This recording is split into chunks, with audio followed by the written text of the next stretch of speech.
for money, power, politics. President Trump has been saying since his inauguration, wages are rising. But here's the issue. It's not really true.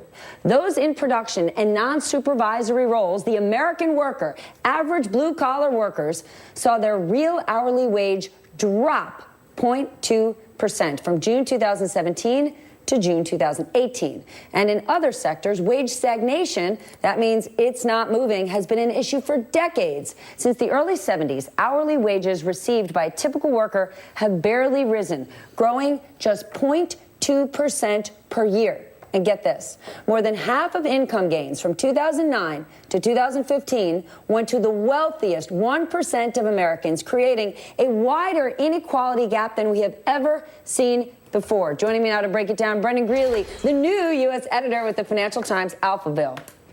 Brendan Greeley, income inequality is one of the reasons President Trump got elected. It is such a gargantuan problem, and he said, stand with me, I will solve it. And every day we see him talk about the record low unemployment numbers. You know, we've got all these open jobs out there. Everybody's employed, but they're not getting paid. Why aren't companies offering more money at this point? Are we still going to point to globalization? So I think that the president does something that the entire American political establishment has done for a very long time, which is that he focuses on the business cycle, right? GDP growth goes up, GDP growth goes down, right? And so everything that he's working on, everything that he talks about, everything that he says he's so proud of has to do with GDP growth. And what we're seeing is actually we're getting economic growth, but what we're not getting is the wage growth that has always come with economic growth. Why?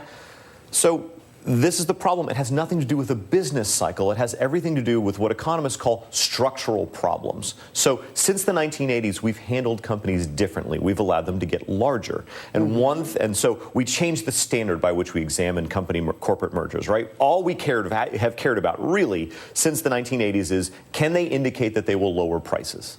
But it turns out when companies get bigger, all sorts of other things happen. So one thing that economists are talking about a lot now is the word monopsony. I know it's a little wonkish, but hold on to that word because you're going to need to know what it is. I know you know what it is. But in general, for your audience, monopsony means if there's one buyer. And increasingly in America, in a town-by-town basis, there's one buyer of labor, which means that the company that runs the town can pay whatever they want. And so what we're seeing right now, and particularly in this cycle, particularly since 2009, we're seeing that usually wage growth goes up when economic growth goes up. Those have decoupled. We're getting economic growth without wage growth. Okay. Companies don't feel like they have to give raises. But then walk me through the tale of two Americans. On one hand, the majority of income gains are going to the wealthiest 1% of Americans. And yet, according to the New York Times, the median American family barely makes more than it did in the 1990s. Why do we have this discrepancy?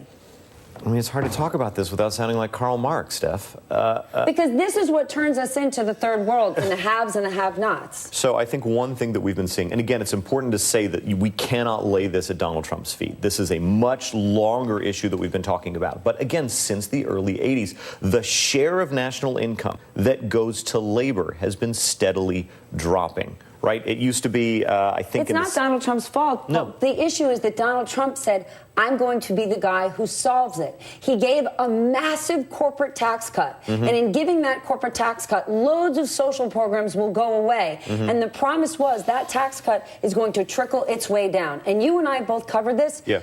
It's hard to find where tax cuts have resulted in wage increases. One-time bonuses, that ain't the same thing. No, you know, corporate tax cuts to create wage increases is a triple bank shot, right? There's no guarantee that it'll work. But I think more broadly, one of the things that economists have been talking about a lot is what they call the China shock, right? A bunch of American towns were hollowed out because of trade with China in the early 2000s.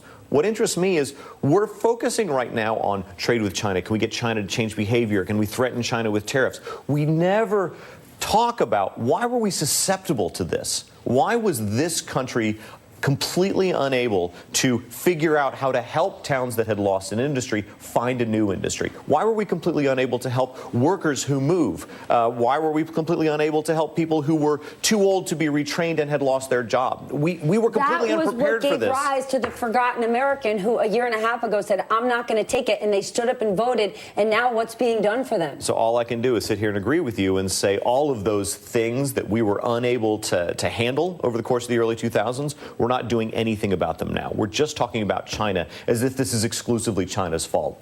But how we respond to a trade imbalance is on us. Brendan Greeley, thank you so much for joining me today. My dear friend Brendan Greeley, now with the FT Alphaville. Congratulations again. Up next, a judge orders a temporary